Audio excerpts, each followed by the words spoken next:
ಎಲ್ಲರಿಗೂ ನಮಸ್ಕಾರ. ನಾನಿವತ್ತು ಒನ್ ಟಕ್ ಬ್ಲೌಸ್ ಹೇಗೆ ಮಾಡೋದು ಅಂತ ತೋರಿಸ್ತಾ ಇದ್ದೇನೆ. ಇದು ಫ್ರಂಟ್ ಹಾಗೆ ಬ್ಯಾಕ್ ಕೂಡ ಡೀಪ್ ಇರುತ್ತೆ, ಹಾಗೆ ಇದು ಬ್ಯಾಕ್ ಹುಕ್ಸ್ ಇರುತ್ತೆ. ಅದೇ ರೀತಿ ನಮ್ಮ ಶೋಲ್ಡರ್ ಹತ್ತಿರದಿಂದ ಸ್ಲೀವ್ ಕೂಡ ಪಾಸ್ ಆಗುತ್ತೆ. ನೋಡಿ, ಇಲ್ಲಿ ನಾನು ಮೊದಲು ಶೋಲ್ಡರ್ ಲೈನ್ ಎಳಿತಾ ಇದ್ದೇನೆ, ಆಮೇಲೆ ಲೆಂತ್ 13.5, ಹಾಗೆಯೇ ಡಾಟ್ ಪಾಯಿಂಟ್ 9 ಇಂಚು. ಅದಕ್ಕೆ ನೀಟಾಗಿ ಗೆರೆ ಎಳೆದುಕೊಳ್ಬೇಕು. ನೋಡಿ, 9 ಇಂಚಿಗೆ ನಾನು ಡಾಟ್ ಪಾಯಿಂಟ್ ತೆಗೆದುಕೊಳ್ತಾ ಇದ್ದೇನೆ. ಇದು ಸಣ್ಣ ಸೈಜಿನ ಬ್ಲೌಸ್ ಆಗಿರೋದ್ರಿಂದ, ಅಂದರೆ ತುಂಬ ಸಣ್ಣ ಸೈಜ್ ಬ್ಲೌಸು. ಅದೇ ರೀತಿ ಶೋಲ್ಡರ್ 13.50 ಅಂದರೆ 13.5 ಇಂಚು, ಹಾಗೆ 1 ಇಂಚು ಶೋಲ್ಡರ್ ಡೌನ್ ತೆಗೆದುಕೊಳ್ಬೇಕು. ನೆಕ್ ವಿಡ್ತ್ ಕೂಡ ಹಾಗೆಯೇ ಇಲ್ಲಿ 2.5 ಇಂಚು ಎಲ್ಲರಿಗೂ ನಾರ್ಮಲ್, ಹಾಗೆಯೇ ಕಂಪಲ್ಸರಿ 2.5 ಇಂಚು ನಾವು ಮೊದಲು ನೆಕ್ ವಿಡ್ತ್ ತೆಗೆದುಕೊಳ್ಬೇಕು. ಆಮೇಲೆ ಇದನ್ನು ಚೇಂಜ್ ಮಾಡಲಿಕ್ಕುಂಟು, ಇದು ಫೈನಲ್ ಆಗಿರೋದಿಲ್ಲ. ನೋಡಿ, ನೆಕ್ಸ್ಟ್ ಇಲ್ಲಿ ನಾನು ಆರ್ಮೋಲ್ ಡೌನು 5.5 ಇಂಚಿಗೆ ಮೊದಲು ತೆಗೆದುಕೊಳ್ತಾ ಇದ್ದೀನಿ. ನಾವು ಮೊದಲು ಯಾವಾಗಲೂ ಸಣ್ಣದಾಗಿ ತೆಗೆದುಕೊಳ್ಬೇಕು, ಆಮೇಲೆ ನಾವು ಆರ್ಮೋಲನ್ನು ಚೆಕ್ ಮಾಡಿಕೊಂಡು ಹೆಚ್ಚು ಕಡಿಮೆ ಮಾಡ್ಕೋಬೋದು. ಆರ್ಮೋಲು ನಾವು ಇದು ಬಾಡಿ ಮೆಜರ್ಮೆಂಟ್ ಆಗಿರೋದ್ರಿಂದ ನೋಡಿಕೊಂಡು ಮಾಡಬೇಕಾಗತ್ತೆ. ಇಲ್ಲಿ ನೋಡಿ, ಚೆಸ್ಟು 30 ಇಂಚು, ಇದಕ್ಕೆ 1/2 ಇಂಚ್ ಎಕ್ಸ್ಟ್ರಾ ತೆಗೆಸ್ಕೊಳ್ಬೇಕು. ನಾನಿಲ್ಲಿ ಫ್ರಂಟ್ ಮೊದಲು ಕಟ್ ಮಾಡ್ತಾ ಇದ್ದೇನೆ, ಡ್ರಾಫ್ಟಿಂಗ್ ಮಾಡ್ತಾ ಇದ್ದೇನೆ. ಹಾಗೆ ಇಲ್ಲಿ ಶೋಲ್ಡರ್ 1.5 ಇಂಚಷ್ಟು ಮೈನಸ್ ಮಾಡ್ತಾ ಇದ್ದೇನೆ.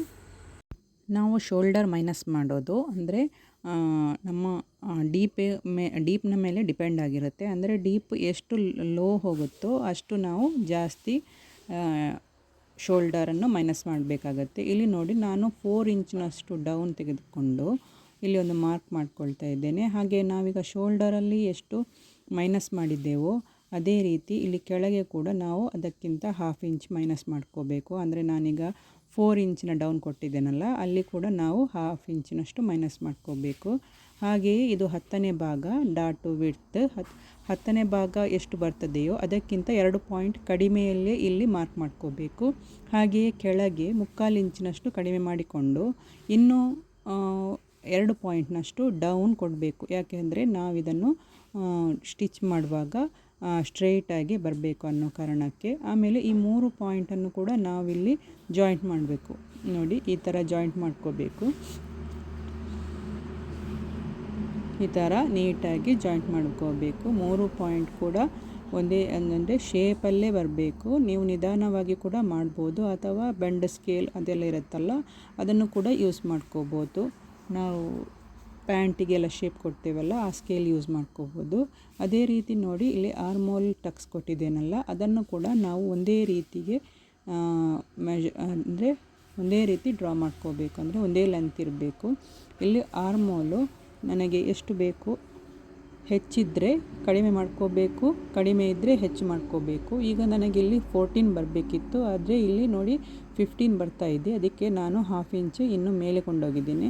ನಮಗೆ ಇಲ್ಲಿ ಮೇಯ್ನ್ ಬೇಕಾದ್ದು ಆರ್ಮೋಲ್ ಎಷ್ಟಿದೆಯೋ ಅಷ್ಟೇ ಬರಬೇಕು. ಅಂದರೆ ನೀವು ಮೆಜರ್ಮೆಂಟ್ ತೆಗೆಯುವಾಗ, ಅಂದರೆ ಕಸ್ಟಮರ್ನ ಮೆಜರ್ಮೆಂಟ್ ತೆಗೆಯುವಾಗ ಎಷ್ಟು ಬರುತ್ತೋ, ಎಷ್ಟಂದರೆ ನೀವು ನಾರ್ಮಲ್ ಟೈಟಲ್ಲಿ ತೆಗೆದುಕೊಳ್ಬೇಕು. ಅಂದರೆ ತುಂಬ ಟೈಟು ಮಾಡಬಾರ್ದು, ಲೂಸು ಕೂಡ ಹಿಡಿದುಕೊಳ್ಬಾರ್ದು. ನಾರ್ಮಲಾಗಿ ಹಿಡಿದುಕೊಂಡು ನಾವು ಆರ್ಮೋಲು ಮೆಜರ್ಮೆಂಟ್ ತೆಗೆದುಕೊಳ್ಬೇಕು. ಆಗ ಬಂದ ಇದುವೇ ಕರೆಕ್ಟ್ ಆಗುತ್ತೆ, ಮತ್ತು ನಮಗೆ ಅದರಲ್ಲೇ ಸ್ವಲ್ಪ ಲೂಸಿಂಗ್ ಸಿಗುತ್ತೆ. ನೋಡಿ, ಈ ಥರ ಶೇಪ್ ಕೊಡಬೇಕು. ನಾನಿಲ್ಲಿ 2.5 ಇಂಚು ಕೂಡ ಕೊಡ್ಬೋದು. ನಾನಿಲ್ಲಿ 2.5 ಇಂಚಿನಷ್ಟು ಟಕ್ಸ್ ಕೊಟ್ಟಿದ್ದೇನೆ, ಅಂದರೆ ವೇಸ್ಟ್ನ ಹತ್ರ. ಈ ಟಕ್ಸ್ ಲೆಂತ್ ಕೂಡ ನಾವು ಒಂದೇ ರೀತಿ ಮಾಡ್ಕೋಬೇಕು. ಯಾಕೆಂದರೆ ಪ್ರಿನ್ಸಸ್ ಕಟ್ ನಾವು ಜಾಯಿಂಟ್ ಮಾಡ್ಕೊಳ್ಳುವಾಗ ಹೆಚ್ಚು ಕಡಿಮೆ ಬರಬಾರ್ದು ಅನ್ನೋ ಕಾರಣಕ್ಕೆ. ಅಂದರೆ ಒಂದು ಉದ್ದ ಒಂದು ಗಿಡ್ಡ ಏನೋ ಆಗಬಾರ್ದು. ಅದಕ್ಕೆ ನಮ್ಮದು ಬ್ಯಾಕ್ ಲೆಂತ್ ಯಾವಾಗಲೂ 1.25 ಅಥವಾ 1.5 ಇಂಚಿನಷ್ಟು ಶಾರ್ಟ್ ಮಾಡ್ಕೊಳ್ಬೇಕು. ಅಂದರೆ ಇದು ಈ ಲೆಂತ್ ನಾನೀಗ ತೆಗೆದುಕೊಳ್ತಾ ಇದ್ದೇನಲ್ಲ, ಈ ಲೆಂತ್ ನಮ್ಮ ಬ್ಯಾಕ್ ಲೆಂತನ್ನು ಡಿಸೈಡ್ ಮಾಡುತ್ತೆ. ಅಂದರೆ ನಾನಿಲ್ಲಿ 1/4 ಇಂಚಿನಷ್ಟು ಮೇಲೆ ಹೋಗಿ ಇದು ಡ್ರಾ ಮಾಡ್ಕೊಳ್ತಾ ಇದ್ದೇನೆ. ನಮ್ಮ ಫ್ರಂಟ್ ಲೆಂತ್ ಯಾವಾಗಲೂ ಬ್ಯಾಕ್ ಲೆಂತ್ಗಿಂತ ಸ್ವಲ್ಪ ಜಾಸ್ತಿನೇ ಇರುತ್ತೆ, ಬ್ಯಾಕ್ ಲೆಂತ್ ಕಡಿಮೆ ಇರುತ್ತೆ. ನೋಡಿ, ಈಗ ನಾನು ಶೋಲ್ಡರ್ ಎಷ್ಟು ಬೇಕೋ ಅಷ್ಟು ತೆಗೆದುಕೊಂಡಿದ್ದೇನೆ. ಅಂದರೆ ನಿಮಗೆ 2.5 ಎಷ್ಟು ಬೇಕೋ ಅಷ್ಟು ತೆಗೆದುಕೊಂಡು ನೆಕ್ಸ್ಟ್ ನೀವು ನೀಟಾಗಿ ಶೇಪ್ ತೆಗೆದುಕೊಳ್ಬೇಕು. ಇಲ್ಲಿ ನನಗೆ ಕಸ್ಟಮರ್ ಹೇಳಿದ್ದಾರೆ ಅಂದರೆ ಸ್ಕ್ವೇರ್ ಬರಬೇಕು, ಆದರೆ ಸ್ವಲ್ಪ ರೌಂಡ್ ಶೇಪಲ್ಲಿ ಕೆಳಗೆ ಕೊಡಬೇಕು ಅಂತ. ಅದಕ್ಕೆ ಬೇಕಾಗಿ ನಾನು ಈ ಥರ ನಮಗೆ ನಾವು ಥಂಬ್ನೇಲಲ್ಲಿ ಪಿಕ್ಚರ್ ಕೊಟ್ಟಿದ್ದೇನಲ್ಲ ಅದೇ ರೀತಿ ಬರಬೇಕು. ಯಾಕೆಂದರೆ ಇಲ್ಲಿ ಪೂರ್ತಿ ಸ್ಕ್ವೇರ್ ಬರಬಾರ್ದು, ಸ್ವಲ್ಪ ರೌಂಡ್ ಶೇಪಲ್ಲಿ ಕೊಡಬೇಕು. ಇದು ನಮ್ಮ ಆರ್ಮೋಲ್ನ ಹತ್ತಿರದಿಂದಲೇ ಹೋಗುತ್ತೆ. ಅಂದರೆ ಈ ಶೋಲ್ಡರ್ ಆರ್ಮೋಲ್ನ ಹತ್ತಿರದಿಂದಲೇ ಹೋಗುತ್ತೆ. ಇದು ಯಾವ ಶೇಪಲ್ಲಿ ಇದೆಯೋ ಅದೇ ಶೇಪಲ್ಲಿ ನಮಗೆ ಬಾಡಿಯಲ್ಲಿ ಕೂಡ ನಿಲ್ಲುತ್ತೆ. ನೋಡಿ, ನಾವು ಈಗ ಮೊದಲು ವೇಸ್ಟ್ ಟಕ್ಸನ್ನು ತೆಗೆದು ನೆಕ್ಸ್ಟ್ ಆರ್ಮೋಲ್ ಟಕ್ಸಿಗೆ ಮೈನಸ್ ಮಾಡುವುದಲ್ಲ, ಇಲ್ಲಿ ನಾನು ಕ್ಲೋಸ್ ಮಾಡ್ತೀನಿ. ಅಂದರೆ ಇದು 1 ಟಕ್ಸ್ ಬ್ಲೌಸ್ ಆಗಿರೋದ್ರಿಂದ ಆರ್ಮೋಲ್ ಟಕ್ಸನ್ನು ಅಲ್ಲಿ ಗಮ್ ಟೇಪಲ್ಲಿ ನಾನು ಇಲ್ಲಿ ಜಾಯಿಂಟ್ ಮಾಡಿದ್ದೇನೆ. ನೋಡಿ, ಈಗ ನಮಗೆ ಎಂತಾಯಿತು ಅಂದರೆ 1 ಟಕ್ಸ್ ಮಾತ್ರ ಸಿಕ್ಕಿದೆ. 1 ಟಕ್ಸಲ್ಲಿ ನಮಗೆ ಈ ಆರ್ಮೋಲ್ ಟಕ್ಸ್ ಕೂಡ ಈ ವೇಸ್ಟ್ ಟಕ್ಸಲ್ಲೇ ಆ್ಯಡ್ ಆಗಿರುತ್ತೆ. ಅಂದರೆ ಇಲ್ಲಿ 2.5 ಇದ್ದರೆ ಇಲ್ಲಿ ಕೆಳಗೆ ನಮಗೆ 3 ಇಂಚಿನವರೆಗೂ ಅದು ಬ್ರಾಡಾಗಿ ಹೋಗಿರುತ್ತೆ. ಇನ್ನು ಬ್ಯಾಕ್ ಲೆಂತ್ ಆರ್ಮೋಲ್ ಶೇಪ್ ಮೊದಲು ತೆಗೆದುಕೊಳ್ಬೇಕು. ಅದೇ ರೀತಿ ಇದನ್ನು ಸ್ವಲ್ಪ ಜರುಗಿಸಿ ನಾವು ಇದೇ ಬ್ಯಾಕ್ ಲೆಂತ್ ನಮ್ಮದು ಎಷ್ಟು ಬರುತ್ತೋ ಅದೇ ಫೈನಲ್ ಬ್ಯಾಕ್ ಲೆಂತ್. ಅಂದರೆ ಇದಕ್ಕಿಂತ ನಮ್ಮ ಫ್ರಂಟ್ ಲೆಂತ್ಗಿಂತ ಬ್ಯಾಕ್ ಲೆಂತ್ ನಾನು ಅಲ್ಲಿ ಮೊದಲು ಎಷ್ಟು ಕಡಿಮೆ ಮಾಡಿದ್ದೇನೋ ಅಷ್ಟು ಇಲ್ಲಿ ಕಡಿಮೆ ಆಗಿರುತ್ತೆ. ಇಲ್ಲಿ ನೋಡಿ, ಶೋಲ್ಡರ್ ಕೂಡ ಹಾಗೆಯೇ ಫ್ರಂಟಿಗಿಂತ ಇದು ಫ್ರಂಟಿಗಿಂತ ಡೀಪ್ ಇದೆ. ಆದ ಕಾರಣ ನಾನು ಇನ್ನೂ 1/2 ಇಂಚಿನಷ್ಟು ಇಲ್ಲಿ ಶೋಲ್ಡರ್ ಮೈನಸ್ ಮಾಡ್ಕೋತಾ ಇದ್ದೇನೆ. ಮತ್ತು ನಾವು ಶೋಲ್ಡರನ್ನು ನೀಟಾಗಿ ಕಾಪಿ ಮಾಡಿಕೊಳ್ಬೇಕು. ಅಂದರೆ ಫ್ರಂಟಿನ ಶೋಲ್ಡರ್ ಎಷ್ಟಿದೆಯೋ ಅಷ್ಟೇ ಇಲ್ಲಿ ಕೂಡ ಬರಬೇಕು. ಇಲ್ಲಿ ನೋಡಿ, ನಾನು ಸ್ವಲ್ಪ ಮೈನಸ್ ಮಾಡಿದ್ದೇನೆ. ಅಂದರೆ ಆರ್ಮೋಲ್ ಹತ್ತಿರ ಮಾಡಬೇಕಂತೇನಿಲ್ಲ, ಡೀಪ್ ಇದ್ದರೆ ಮಾಡಬೇಕಂತಿಲ್ಲ. ಪ್ಯಾಕ್ ಇದ್ದರೆ ಮಾತ್ರ ನಾವು ಬ್ಯಾಕಲ್ಲಿ ಸ್ವಲ್ಪ ಮೈನಸ್ ಮಾಡ್ಕೋಬೇಕು. ಇಲ್ಲಿ ನೋಡಿ, ಈ ಥರ ಆರ್ಮೋಲ್ ಶೇಪ್ ಮಾಡಬೇಕು. ಆರ್ಮೋಲ್ ಕರ್ವ್ ಅದರಲ್ಲಿ ಕೂಡ ಮಾಡ್ಕೋಬೋದು. ಹಾಗೆಯೇ ಇದು ಲೆಂತ್ ಈ ಥರ ಡ್ರಾ ಮಾಡಿಕೊಂಡು 1/2 ಇಂಚ್ ಎಕ್ಸ್ಟ್ರಾ ತೆಗೆದುಕೊಳ್ಬೇಕು. ಇದು ಯಾಕೆ ಅಂದರೆ ನಾವು ಟಕ್ಸ್ ಕೊಟ್ಟಾದಮೇಲೆ ಅದನ್ನು ಸ್ಟ್ರೈಟಾಗಿ ಕಟ್ ಮಾಡೋಕ್ಕೋಸ್ಕರ. ಹಾಗೆ 1 ಇಂಚು ಟಕ್ಸನ್ನು ಕೊಡಬೇಕು. ನೋಡಿ, ಇದು ಡ್ರಾಫ್ಟಿಂಗ್ ಆಗಿರೋದ್ರಿಂದ ನಾನು ಎಲ್ಲಿ ಕೂಡ ಇಲ್ಲಿ ಮಾರ್ಜಿನ್ ಲೈನ್ ಅಥವಾ ಸ್ಟಿಚಿಂಗ್ ಲೈನ್ ಯಾವುದು ಬಿಡಲಿಲ್ಲ. ಈಗ ಬ್ಯಾಕ್ ಬೆಲ್ಟ್ ಎಷ್ಟು ಬೇಕಂತ ನೆನ್ಪಿಕೊಳ್ಬೇಕು. ಇಲ್ಲಿ 3 ಇಂಚಿಗೆ ನಾನು ಬ್ಯಾಕ್ ಬೆಲ್ಟ್ ತೆಗೆದುಕೊಂಡಿದ್ದೇನೆ. ನೀವು 2 ಅಥವಾ ಎಷ್ಟು ಬೇಕಾದರೂ ತೆಗೆದುಕೊಳ್ಬಹುದು. ಆಮೇಲೆ ಬ್ಯಾಕ್ ಬೆಲ್ಟ್ ತೆಗೆದುಕೊಂಡಾದಮೇಲೆ ಉಳಿದ ನಮಗೆ ಡೀಪಿಗೆ ಬರುತ್ತೆ. ಅಂದರೆ ಉಳಿದ ಲೆಂತ್ ಡೀಪಿಗೆ ಬರುತ್ತೆ. ನೋಡಿ, ಇಲ್ಲಿ ಕೂಡ ನಾನು ಸ್ವಲ್ಪ ಶೇಪ್ ಕೊಡ್ತಾ ಇದ್ದೇನೆ. ಅಂದರೆ ಇದು ಸ್ಕ್ವೇರಲ್ಲಿ ರೌಂಡ್ ಬರಬೇಕು, ಸ್ಕ್ವೇರೇ ಅದೇ ರೀತಿದು ರೌಂಡ್ ಶೇಪಲ್ಲಿ ಕೂಡ ಕಾಣಬೇಕು. ಇದು ಸ್ವಲ್ಪ ಸ್ಕ್ವೇರ್ ರೌಂಡ್ ಅಂತ ಹೇಳ್ತೇವಲ್ಲ ಆ ಥರ, ಸ್ಟ್ರೈಟ್ ಸ್ಕ್ವೇರ್ ಅಲ್ಲ, ಸ್ವಲ್ಪ ರೌಂಡ್ ಸ್ಕ್ವೇರ್. ಹಾಗೆ ಇಲ್ಲಿ ಆರ್ಮೋಲನ್ನು ಕೂಡ ನಾವು ಡ್ರಾ ಮಾಡ್ಕೋಬೇಕು. ಈಗ ಇನ್ನೊಮ್ಮೆ ಚೆಕ್ ಮಾಡಿಕೊಳ್ಬೇಕು ನಮ್ಮದು ಲೆಂತ್ ಎಲ್ಲಿಗೆ ಬರುತ್ತೆ. ನೋಡಿ, ಕರೆಕ್ಟಾಗಿ ಬರ್ತಾ ಇದೆ. ಇದು ಕೆಳಗಿನ 1/2 ಇಂಚ್ ನಾವು ಮತ್ತೆ ಅದನ್ನು ಮೈನಸ್ ಮಾಡ್ತೇವೆ. ಅಂದರೆ ಟಕ್ಸ್ ಹಿಡಿದ ಮೇಲೆ ಅದನ್ನು ಕಟ್ ಮಾಡಿಕೊಳ್ತೇವೆ. ಈಗ ನೀಟಾಗಿ ಕಟ್ ಮಾಡಿಕೊಳ್ಳುವ. ನೋಡಿ, ಈ ಥರ ಟಕ್ಸ್ ಇಟ್ಟು ನಂತರ ನಾವು ಅದನ್ನು ಸ್ಟ್ರೈಟ್ ಮಾಡಿಕೊಳ್ಬೇಕು. ಯಾವಾಗಲೂ ಕೂಡ ಟಕ್ಸ್ ಹಿಡಿದ ಮೇಲೆ ಬ್ಯಾಕ್ ಪಾರ್ಟ್ ಸ್ವಲ್ಪ ಬಾಗಿದಾಗೆ ಕಾಣುತ್ತೆ. ಇದನ್ನು ಹೀಗೆ ಕಾಣೋದ್ರಿಂದ ಅದು ಸ್ಟ್ರೈಟ್ ಬರೋದಿಲ್ಲ. ಅದಕ್ಕೆ ಬೇಕಾಗಿ ನಾವು ಸ್ಟ್ರೈಟ್ ಬೇಕಾಗಿ ನಮ್ಮ ಫ್ಯಾಬ್ರಿಕ್ ಹೇಗಿದೆಯೋ ಹಾಗೆ ಸ್ಟ್ರೈಟ್ ತೆಗೆದುಕೊಳ್ಬೇಕಾಗಿ ಇದಕ್ಕೆ ಈ ಥರ ನಾವು ಡ್ರಾ ಮಾಡಿಕೊಂಡು ಕಟ್ ಮಾಡ್ಕೋಬೇಕು. ನೋಡಿ, ಈ ಥರ ಸ್ಟ್ರೈಟಾಗಿ ಕಟ್ ಮಾಡೋದ್ರಿಂದ ನಾವು ಸ್ಟಿಚಿಂಗ್ ಆದಮೇಲೆ ಅಥವಾ ಟಕ್ಸ್ ಹಿಡಿದ ಮೇಲೆ ಸ್ಟ್ರೈಟಾಗಿ ನಿಲ್ಲುತ್ತೆ. ಆಗ ಯಾವುದೇ ಬಾಗಿದ ತರಹ ಅಥವಾ ಒಂಥರ ಬೆಂಡಾದ ತರಹ ಕಾಣೋದಿಲ್ಲ, ಸ್ಟ್ರೈಟ್ ಕಾಣುತ್ತೆ. ನಾವಿದನ್ನೀಗ ಡ್ರಾಫ್ಟಿಂಗನ್ನು ಫ್ಯಾಬ್ರಿಕ್ ಮೇಲೆ ಇಟ್ಟು ಆ್ಯಸ್ ಇಟ್ ಈಸ್ ಇಟ್ಟು ಮಾರ್ಜಿನ್ ಕೊಟ್ಟು ಕಟ್ ಮಾಡಬೇಕಾಗತ್ತೆ. ಈಗ ನೋಡಿ, ನಮ್ಮದು ಚೆಸ್ಟ್ ಸೈಜ್ 30, ಹಾಗೆಯೇ ಬಸ್ಟ್ ಸೈಜ್ ಎಷ್ಟು ಅಂತ ಇಲ್ಲಿ ನೋಡುವ. ಬಸ್ಟ್ ಸೈಜ್ ನಿಮಗೆ ಲೂಸಿಂಗ್ ಬೇಕಾದರೆ ಇನ್ನೂ ಸ್ವಲ್ಪ ನಾವು ಡಾಟ್ ಜಾಸ್ತಿ ತೆಗೆದುಕೊಳ್ಬೋದು. ನಮಗೆ ಲೂಸಿಂಗ್ ಬೇಡ, ಫಿಟ್ ಬೇಕಂದರೆ ನಾವು ಯಾವುದೇ ಲೂಸಿಂಗ್ ಕೊಡದೆ ಕೂಡ ಮಾಡ್ಬೋದು.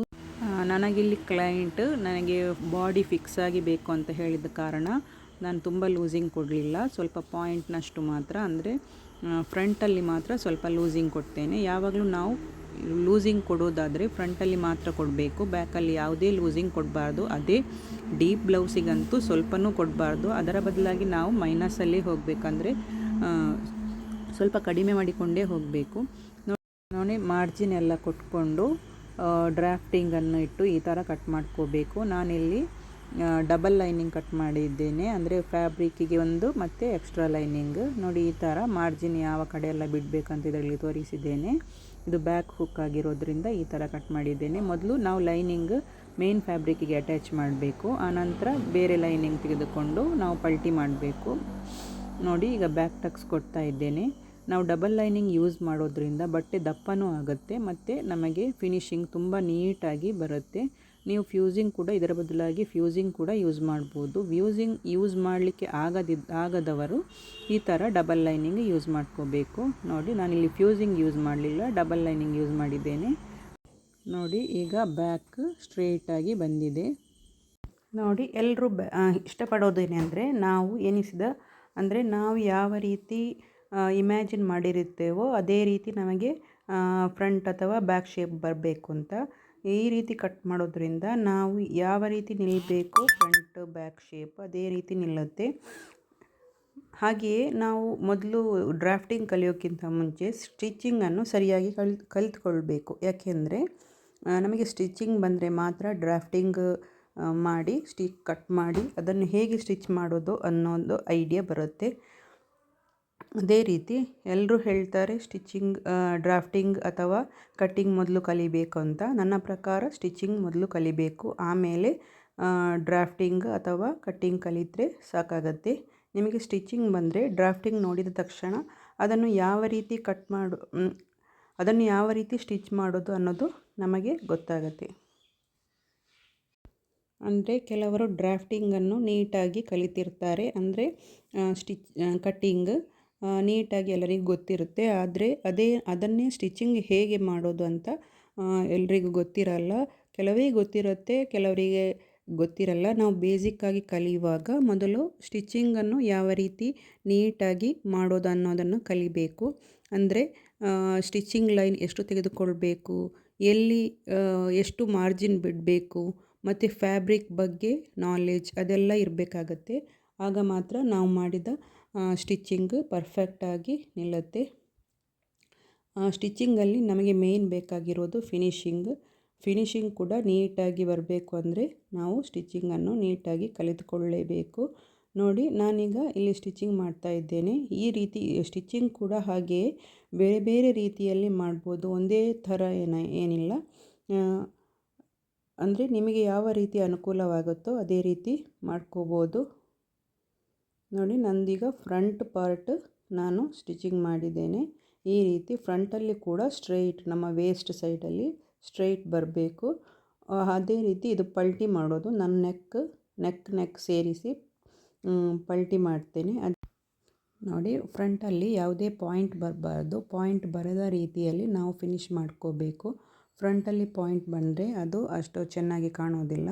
ಅದಕ್ಕೆ ಬೇಕಾಗಿ ನಾವು ಅದನ್ನು ಪಾಯಿಂಟ್ ಬರದ ಹಾಗೆ ಸ್ಟಿಚ್ ಮಾಡ್ಕೋಬೇಕು. ಇದು ನನ್ನ ಬ್ಲೌಸ್ನ ಫಿನಿಶಿಂಗ್. ಇಷ್ಟ ಆದರೆ please like, share and subscribe. Thank you.